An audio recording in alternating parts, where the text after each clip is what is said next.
ओम श्री वेद पुरुषाय नमः। नमस्कार। क्लास नंबर 534 श्रीमद् भगवद गीता जी शंकराचार्य जी के भाष्य के अनुसार आरंभ किया जाता है। ओम श्री सीता रामचंद्राभ्याम नमः। नमो गुरुभ्यः।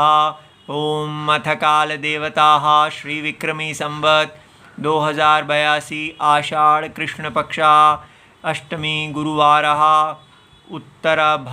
भाद्रपाद नक्षत्रम उत्तरायणम ग्रीष्म ऋतुः। ओम तत्सत् श्री शंकराचार्याय गुरवे नमः। विद्या विनय संपन्ने ब्राह्मणे गविहस्तिनि शुनि चैव श्वपाके च पंडिताः समदर्शिनः। अध्याय नंबर 5 और श्लोक नंबर 18। पुस्तक है Gita press Gorakhpur, book number 10, Shankaracharya ji वाली भगवद गीता जी।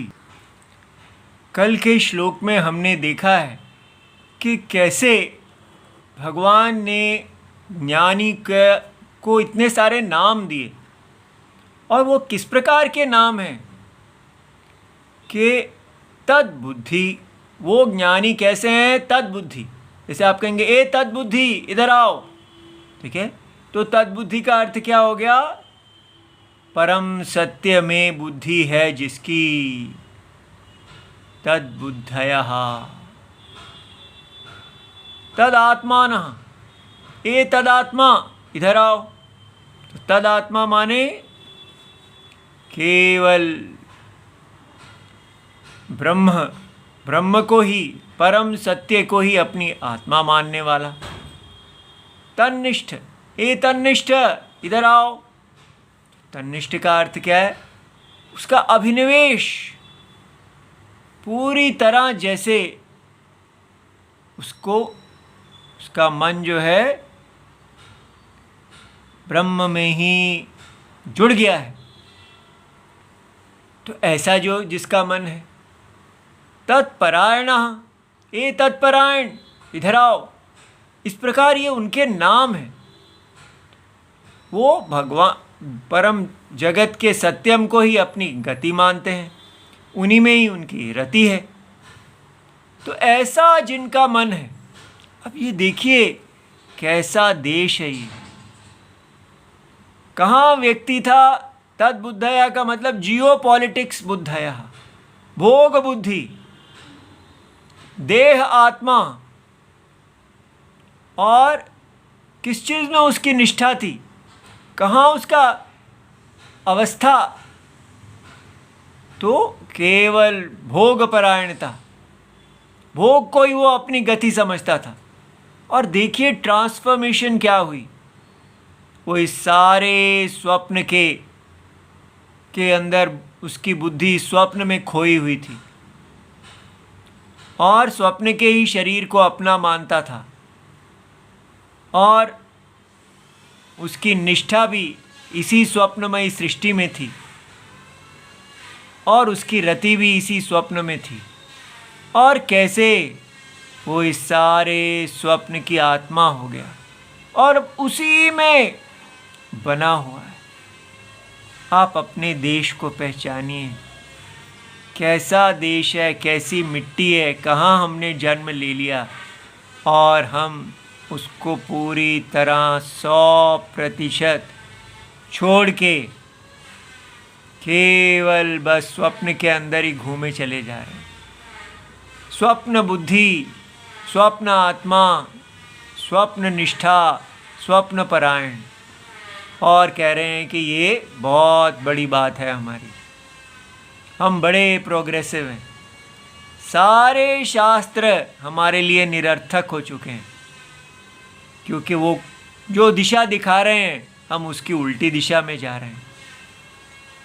तो इसको जो देखेगा उसी का ही कल्याण होगा।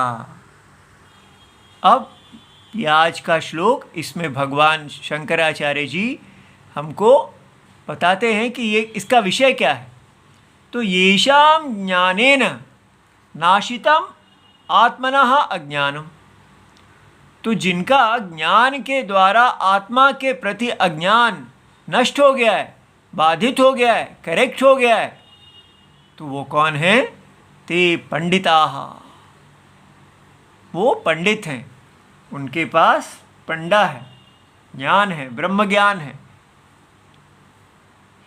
तो कथम तत्वं पश्यन्ति इति उच्यते, वो तत्व को कैसे देखते हैं?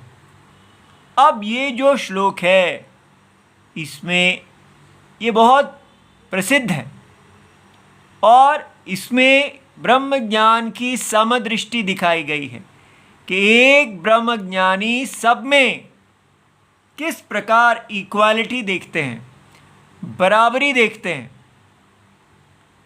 और इसी को दिखा के कहा जाता है कि देखो ऐसे देखना चाहिए। तो इस पे हम विचार करेंगे, क्या ऐसा कहना ठीक है? तो क्या कहा? विद्या विनय संपन्ने, तो विद्या से और विनय से, विनय के धन से वो पूर्ण है, उसके पास है। कौन है ये? ब्राह्मण। ऐसे ब्राह्मण जिनके पास वेद की दृष्टि है और उनके पास केवल वेद की दृष्टि ही नहीं, इस सारे स्वप्न के प्रति वैराग्य है, और वो कर्म योगी, ज्ञान योगी। इस प्रकार तो विद्या माने ब्रह्म विद्या, विनय माने वैराग्यम, वो पूरी तरह ब्रह्मनिष्ठ है। ऐसे विद्या विनय संपन्ने ब्राह्मणे, ऐसे ब्राह्मण सामने खड़े हैं, और फिर उसके बाद सामने उनको एक गाय दिख रही है, गवी। फिर उनको दांव दिख रहा है एक हाथी, और उसके बाद उनको दिख रहा है कुत्ता, शुनी, और उसके बाद उन्होंने देखा एक ऐसा व्यक्ति जिसके लिए कुत्ते के मांस को खाना भी धर्म है, श्वपाक, तो उसको चांडाल कहते हैं। तो च पंडिताः, तो जो अब इन सब सामने ऐसे ब्राह्मण हैं, गाय है, हाथी है, कुत्ता है, कुत्ते को खाने वाला चांडाल है, और उस सारे को सम एक देखने वाले परम ब्रह्म ज्ञानी है। तो वो देखते हैं कि ये सब जो है ये स्वप्न के अंदर माया नाम रूप हैं अनेक। एक ही नारायण ने इतने सारे नाम रूपों को धारण कर रखा है। इस तारतम्य, इस ऊंच और नीच को धारण कर रखा है। वही ऊंचे विद्या और विनय से संपन्न ब्राह्मण है, और वही उसकी तुलना में कुछ हीन गाय है, और उसकी तुलना में और हीन हाथी है, उसकी तुलना में और हीन कुत्ता है, और उसकी तुलना में और हीन कुत्ते को खाने वाला है। लेकिन जो पंडित हैं, जिनके पास ब्रह्म ज्ञान के चक्षु हैं, वो इन सब को देखते हैं कि ये जो ऊंच और नीचापन है, जो माया के गुणों के कारण है, सत्व रजस और तमस, और उनके संस्कारों के कारण है।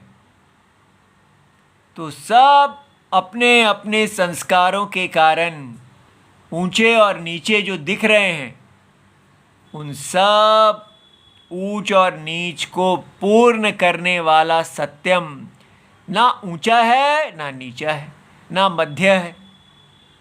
स्वप्न के अंदर दिखने वाले ऊंचे संस्कार वाले लोग और स्वप्न के अंदर दिखने वाले नीचे संस्कार वाले लोग सब के सब एक चिदात्मा चेतन आत्मा में ही अज्ञान के द्वारा विकल्प हैं, उस परम सत्य नहीं है। परम सत्य एक दर्पण के समान है, दर्पण में ही ये सब दिख रहे हैं, लेकिन दर्पण इनसे अस्पृष्ट है। और वो जो देखने वाले हैं वो स्वयं अपने आप को वो अस्पृष्ट आत्मा देखते हैं। ठीक है, ऐसे समदर्शन, समदर्शन को सबसे उच्चतम दर्शन बताया गया। ये ब्रह्म ज्ञान का लक्षण है। तो ब्रह्म ज्ञानी के लिए तत्व में कोई भी ऊंच और नीच अर्थात ऊंचे संस्कार और नीचे संस्कार नहीं है। अब हम इसको शंकराचार्य जी के भाष्य से देखते हैं। तो पहले कैसे देख रहे थे? पहले भी उन्हीं के ही भाष्य को पढ़ के बोल रहे थे, लेकिन आप शब्दों से देखेंगे। विद्या विनय संपन्ने, इसका अर्थ भगवान दे रहे हैं विद्या च विनय च। देखिए ये समास है 3 शब्दों का। तो कैसे भगवान ने पहले इन 2 को तोड़ा, विद्या और विनय। ठीक है, विद्या विनयौ, विद्या अब बताया। विद्या क्या है? आत्मनः बोधः, आत्मा के विषय में बोध होने को विद्या कहते हैं। तो आत्मा का बोध कैसे होता है? आत्मा का बोध वेदांत क्लास पढ़ने से। ठीक है, आजकल तो यही कहेंगे, लेकिन आत्मा का बोध हमारे जब हम वेदाध्ययन करते हैं, वेद की दृष्टि हमें मिलती है। वो वेद की दृष्टि चाहे वेद से मिले, पुराण से मिले, हमें आस्तिक्य बुद्धि की प्राप्ति होती है कि यज्ञ भगवान नारायण यज्ञ रूप हैं। आजकल के जो मॉडर्न वेदांती हैं, उनको अगर कहा जाए कि क्या है जी ये आत्मा का बोध, आत्मनः बोधः, तो वो कहेंगे कि बस ये सारा जगत आत्मा है और बाकी सब जो दिख रहा है मिथ्या है। जैसे यहाँ पर लिखा है सब, हम तो इसमें कोई भेद देखते ही नहीं हैं। तो आप क्या करते हैं? हम तो सबको गले लगाते हैं, हर जगह हम मुंह मारते हैं, हर जगह स्पर्श करते हैं, कुछ भी खाते हैं, जैसे मर्जी जीते हैं, हम स्वेच्छाचार करते हैं। हमारे लिए कोई भेदभाव नहीं, कोई ऊंच नीच नहीं, हम तो केवल पर ब्रह्म में निष्ठ। इस प्रकार ऐसे कहने वाले, अपने आप को वेदांती कहने वाले, ज्ञान दृष्टि से देखने वाले लोग संसार में, जगत में एक अव्यवस्था, धर्म के विपरीत लोगों में प्रमाण स्थापित करते हैं। वो कहते हैं जैसे ये यज्ञ है ही नहीं। अगर कोई कह रहा है मैं ब्राह्मण हूँ, मैं क्षत्रिय हूँ, मैं वैश्य हूँ, शूद्र हूँ, तो आके कहेंगे आप भेदभाव करते हैं। ये भेद बुद्धि ने ही हमारे देश को नाश किया। देखिए यहाँ लिखा है कि ब्राह्मण और कुत्ते तक में वो कोई, चांडाल और ब्राह्मण बराबर हैं, ऐसा लिखा है। ये ब्रह्म ज्ञान की दृष्टि है। और आप कह रहे हैं ब्राह्मण ऊंचे हैं और वो नीचा है, या आप ऊंच नीच लेके बैठे हैं। इस प्रकार इस श्लोक के बल पे वो जो व्यक्ति अपने ब्राह्मण धर्म का पालन कर रहे हैं, क्षत्रिय इत्यादि, उसमें उनको स्वाभिमान है और वो कहते हैं हमारे पूर्वज इस प्रकार ब्राह्मण धर्म को पालन करने वाले, क्षत्रिय धर्म को पालन करने वाले, शूद्र धर्म को पालन करने वाले रहे हैं, तो उनको अत्यंत निंदित किया जाता है कि आप लोग जातिवादी हो, आप लोग इस पृथ्वी के ऊपर सबसे गिरे हुए लोग हो, क्योंकि आप मानवता के धर्म को नहीं स्वीकार करते। क्या है ये मानवता का धर्म? मानवता का धर्म है जन्म से ही सबको समान अधिकार, सबको समान सम्मान के योग्य मानना। क्यों कहना कि कोई जन्म से ही वो नीच है और कोई जन्म से उच्च जन्म प्राप्त कुल में प्राप्त हुआ है, जन्म लिया है? तो इसलिए ये बात समझनी है कि ये बातें जो इक्वालिटी की हैं, जिसको सुन के हम सब लोगों के अंदर एक कंपन आ जाता है कि हमारा भारत कितना नीच भारत रहा है। ये महाभारत काल, ये रामायण काल, ये पुराणों का काल, आदि काल से हमारा देश कितना नीच रहा है। और हमारे अंदर इतनी लज्जा आ जाती है कि हम बस सब कुछ छोड़ के कहना चाहते हैं कि हम तो पैंट कोट टाई पहन लेंगे और जाके बाजार में घूमेंगे, बाजार में जैसा उलट पुलट जैसा सब लोग खाते हैं वैसे ही रहेंगे, अंग्रेज़ों की तरह रहेंगे। वही सभ्यता है। ये इक्वालिटी हमें पूरी तरह वैदिक धर्म के प्रति इतना गिल्टी फीलिंग, इतना अपराध बोध पैदा कर देती है कि हम अंदर से ही हम अपने आप को हीन समझने लगते हैं। तो हमें समझना चाहिए ये षड्यंत्र है, ये चाल है। अंग्रेज, ये वेस्टर्न सिविलाइजेशन वाले, चाहे उनका कम्युनिज्म हो, कैपिटलिज्म हो, कोई भी उनका वाद हो, ह्यूमैनिटेरियनिज्म हो, फेमिनिज्म हो, सबका एक मूल है कि वो आत्मा को नहीं जानते, वो वेद के चक्षुओं को नहीं जानते। इसलिए वो यही कहते हैं कि जन्म जो है वो एक ही होता है। साइंटिस्ट कहते हैं बस हम मिट्टी से, नॉन लिविंग से लिविंग हो जाते हैं। और रिलीजन्स उनके कहते हैं कि उनके अल्लाह गॉड जान फूंक देते हैं मिट्टी में। और ये कम्युनिज्म इत्यादि ये कहते हैं हम सब जन्म से एक हैं और हमको विक्टिम बनाया गया है। ये ऊपर वाली जाति के लोगों ने हमें शोषित किया है। वो बस शोषण इत्यादि का भाव डाल देते हैं।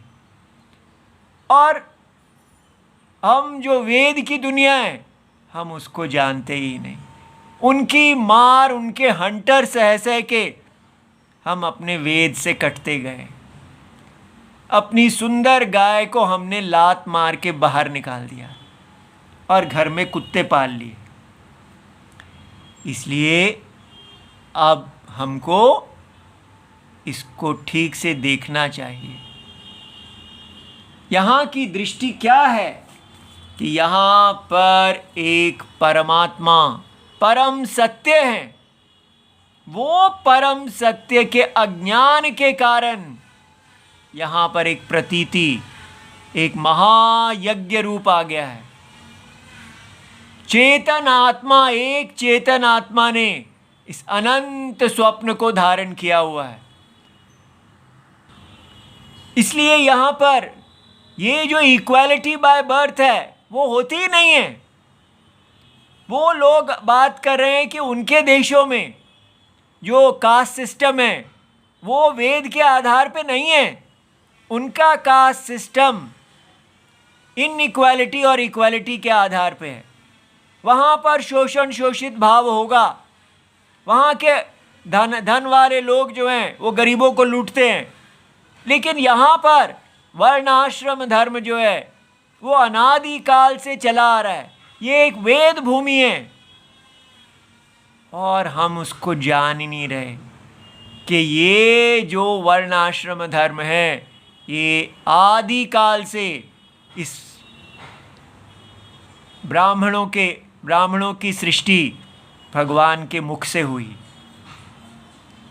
क्षत्रिय भुजा, इस प्रकार भगवान ने ही ब्राह्मण, क्षत्रिय, वैश्य, शूद्र इत्यादि सारे रूपों में जन्म लिया।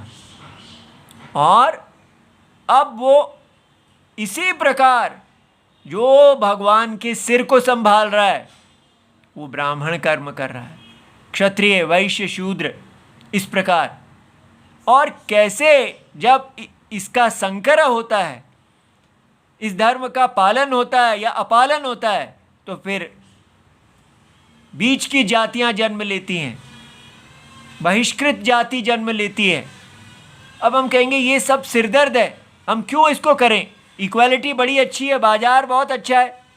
हाँ, अगर आपको वो बहुत अच्छा लगता है तो रहिए उसमें। हमें तो उसका एक बूंद तक नहीं अच्छा लगता। क्या है ये बाजार? केवल हर व्यक्ति को अपॉर्चुनिस्ट बनाना। अगर आप बाजार में रहेंगे तो आपकी पत्नी तक पे भी आप विश्वास नहीं कर सकते, वो आपको गला काटेगी आपकी। क्यों? क्योंकि वो बाजार में खड़ी है, वो वहां प्रॉफिट के लिए आपके पास आई है। फिर उससे आप ये नहीं मांग कर सकते कि तू सीता जैसा व्यवहार कर, वो शूर्पणखा है। इसलिए आप चूज कर लीजिए।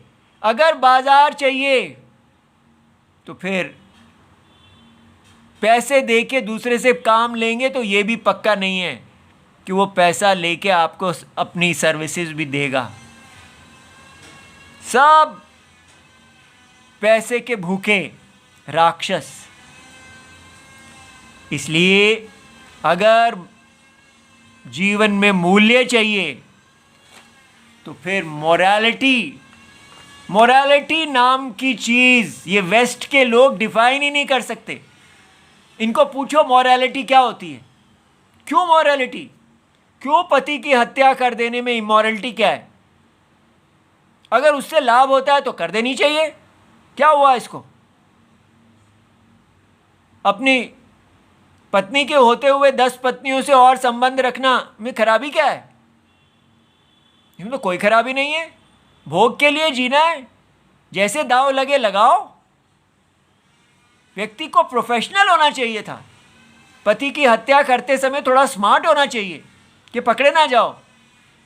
ये मोरालिटी है। अगर आपने वेस्टर्न ही बनना है तो फिर प्रॉपरली बनो। फिर ये क्यों कहते हैं कि हम रहना चाहते हैं इक्वालिटी से और साथ में सीता जी को भी रखना चाहते हैं? दोनों नहीं चलेंगे। अगर जीवन में आपने ये इक्वालिटी को चुनना है, बाजार को चुनना है, सबको अधिकार देना है भोग का, तो फिर क्यों आपके लिए कोई पतिव्रता धर्म रखे?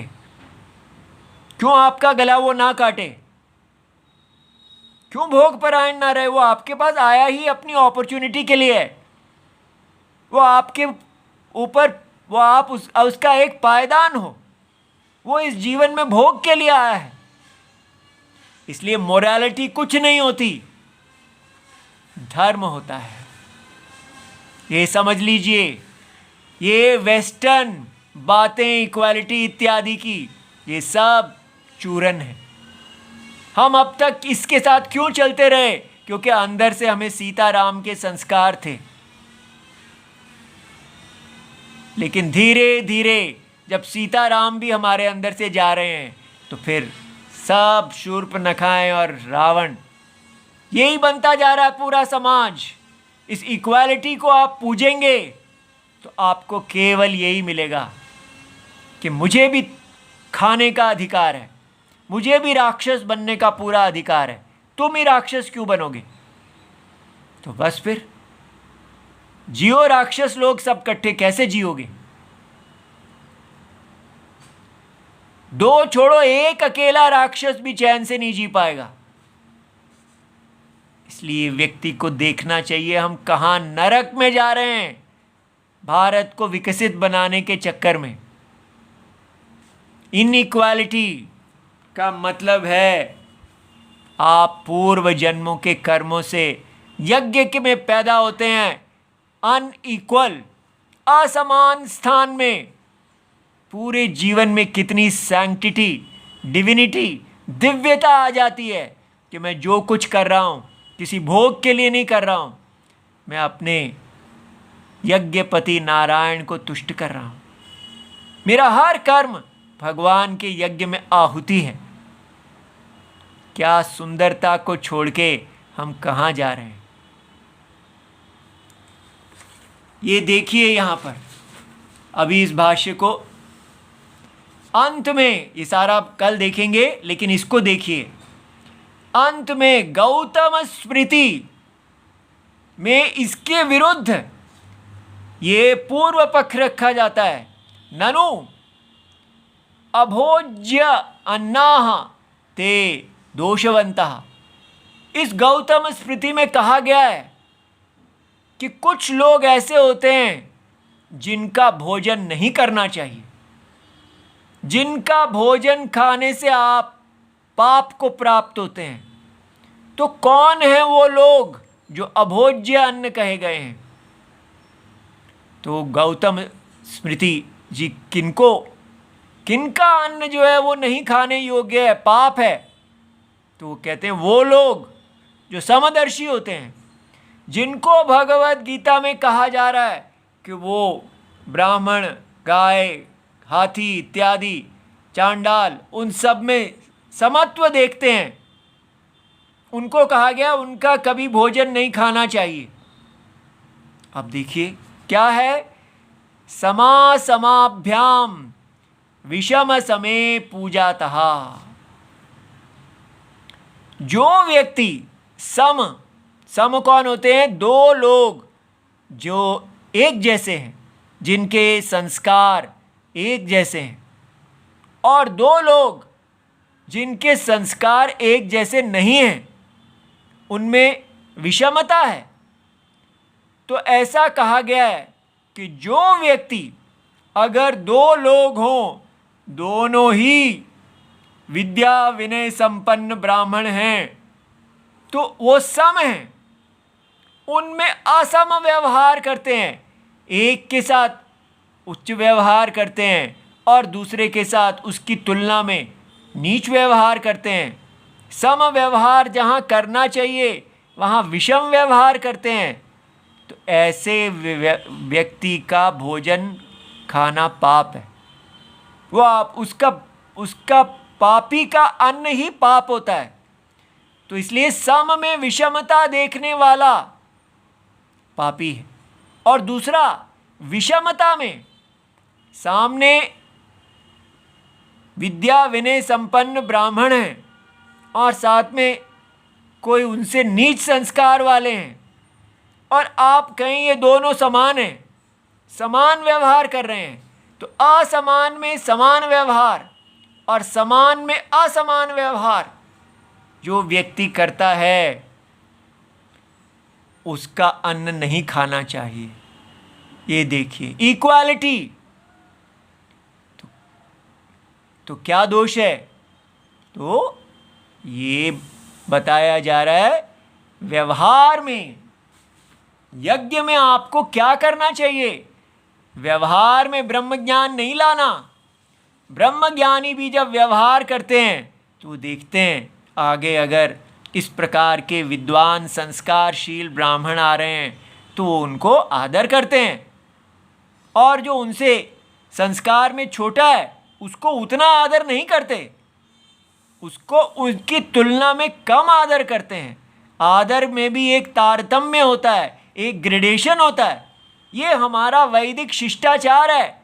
हम इन इक्वालिटी का सम्मान करते हैं, और जो इन इक्वालिटी का सम्मान करता है उसका अन्न खाने योग्य है।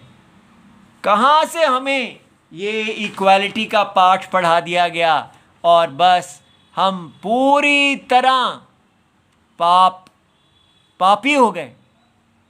सारे के सारे ही अगर नालायक बना दिए जाएं, सारे के सारे ही यज्ञहीन बना दिए गए, पूरे भारत में कोई ब्राह्मण क्षत्रिय वैश्य शूद्र सब नाम के रह गए। उन्होंने अपने कर्म ही छोड़ दिए। क्यों? क्योंकि इकट्ठे जाके ढाबे पे खाना खाना ही को सबसे ऊंची शिक्षा बता दिया गया। क्या कर लिया हमने अपने भारत ने? इसलिए इनइक्वालिटी धर्म है। कौन सी इनइक्वालिटी? जो वेदोक्त यज्ञ की है, जो संस्कारों के आधार पे है, और इक्वालिटी जो केवल बाजार की है। बाजार में सब बाजारू वेश्याएं इक्वल होती हैं, कोई भी खरीद सकती है, कोई भी बेच सकती है। तो फिर वो क्या मोरालिटी रह जाएगी उनकी? आप वेश्याओं से क्या मोरालिटी एक्सपेक्ट करेंगे? आप बताइए। ये है हमारा देश। आप कहते होंगे ये क्या बोलते हैं? अगर मैं ऐसे नहीं बोलूं तो बताइए कैसे इससे बाहर निकालूंगा? क्योंकि सारे गुरुजन इत्यादि तक यही भाषा बोल रहे हैं। पूरे सारे पॉलिटिशियंस, सारे हिंदुत्व आदि हमको यही सिखा रहे हैं। ये मोरालिटी है। सारे के सारे बाजार में उतरो और सब अपनी वेश्यावृत्ति करो, यही मोरालिटी है। देखिए कितना हमारा दिमाग घूम गया। कहेंगे नहीं जी आपका दिमाग घूमा हुआ है, उनका नहीं। यदि आपको ऐसा लगता है ठीक है। हमारा काम था आपके सामने राम जी की वाणी को प्रस्तुत करना। ये हमारा अपना मत नहीं है। हमने राम जी की वाणी को प्रस्तुत किया है। अगर इसमें राम जी नहीं है तो हमें दंड प्राप्त हो। ओम नमो भगवते वासुदेवाय। प्रणाम।